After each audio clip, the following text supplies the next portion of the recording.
अस्सलाम वालेकुम। मेरा नाम डॉक्टर मोहम्मद अहसन तारिक है। मैं एक न्यूरोसाइकियाट्रिस्ट और बिहेवियरल थेरेपिस्ट हूँ। आज हम तारिक सरदार ब्रेन क्लिनिक सुंदरी रोड फैसलाबाद में बात करेंगे डिप्रेशन के टेस्ट के हवाले से। मायूसी उदासी को किस तरह नापा जा सकता है, कौन सा ऐसा पैमाना है जिससे हम ये डायग्नोसिस ये चीज़ समझ सकते हैं कि आया एक इंसान मायूस उदास है या नहीं है। इसको हम अपनी प्रैक्टिस में मेंटल हेल्थ प्रोफेशनल्स या इस तरह के मरीज़ों को देखने वाले डॉक्टर्स या तो हम यूज़ कर सकते हैं। इसके अलावा कम्युनिटी भी इस्तेमाल कर सकती है किसी भी इंसान को मायूस उदास समझने से, उसको लेबल करने से पहले।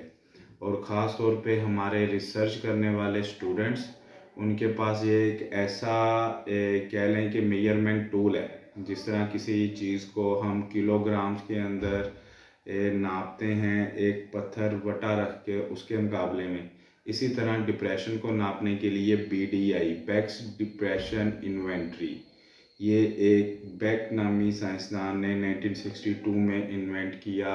ये उसने ढूंढा और ये एक ऐसा मेजरमेंट टूल है जिससे हम किसी भी कम्युनिटी के अंदर डिप्रेशन की क्या रेशो चल रही है वो नाप सकते हैं।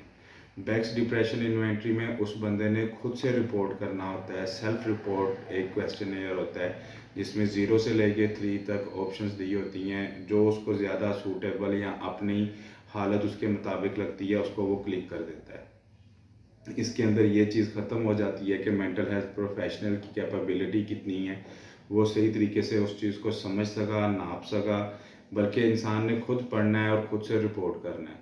तो इसको कोई भी स्टूडेंट्स, MBBS के स्टूडेंट्स या MPhil MSc के स्टूडेंट्स इस क्वेश्चनियर की बेस के ऊपर जब कोई रिसर्च कंडक्ट करेंगे तो तब हम उसको इंटरनेशनल स्टैंडर्ड्स के मुताबिक मान सकते हैं और किसी जगह पे पब्लिश करने के लिए भेज सकते हैं, बजाय इसके कि हम उस क्वेश्चनियर को बेक्स डिप्रेशन इन्वेंट्री को अपनी ज़बान में ट्रांसलेट करने की कोशिश करें या किसी और तरीके से डिप्रेशन को नापें।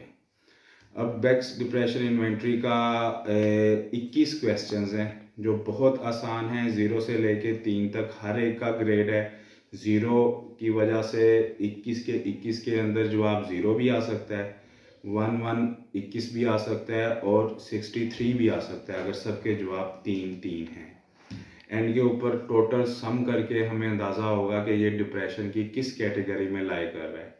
21 सवाल फॉर एग्जांपल, अब सैडनेस के बारे में सवाल, मायूसी उदासी या लो मूड आप कितने टाइम महसूस करते हैं। अगर तो इंसान महसूस नहीं करता तो 0 पहले चीज़ को वो टिक करेगा।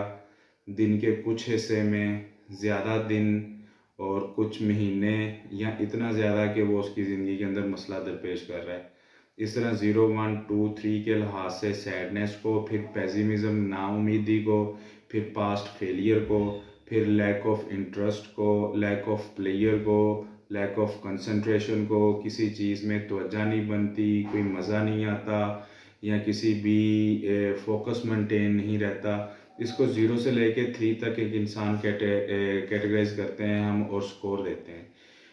0 का मतलब है कि वो नॉर्मल है, वो उसको कोई मसला नहीं है अपने इन चीज़ों के अंदर, और 3 का मतलब है कि बहुत ज़्यादा मसला है।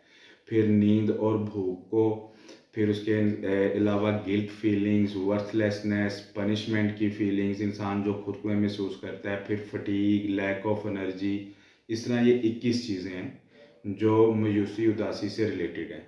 उनको 0 से लेके 1, 2, 3 आपने अगले बंदे से नंबरिंग दिलवानी है, वो खुद उनको फिल करेगा और इन द एंड हम उनको जमा कर लेंगे।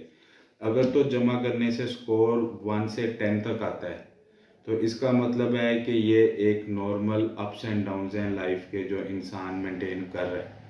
अगर 11 से 17 तक स्कोर आता है तो इसका मतलब है कि माइल्ड मूड डिस्टर्बेंसेस हैं, लेकिन कवर हो सकती हैं या माइल्ड, वो भी क्लिनिकल डॉक्टर के पास या मेंटल हेल्थ प्रोफेशनल के पास जाने की ज़रूरत तक नहीं पहुंची।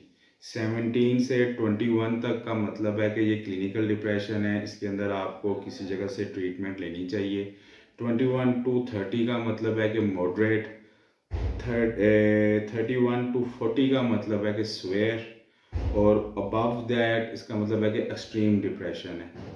और इसको फिर हम नाप के कम्युनिटी को नॉर्मल के मुकाबले में कंपेयर करके एक रिसर्च स्टैटिस्टिक्स की बेस पर बताते हैं कि इस कम्युनिटी में इतने % डिप्रेशन पाया जाता है।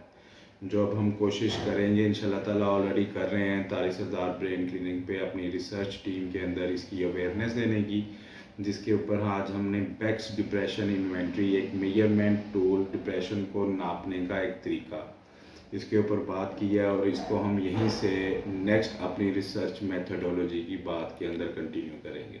Thank you.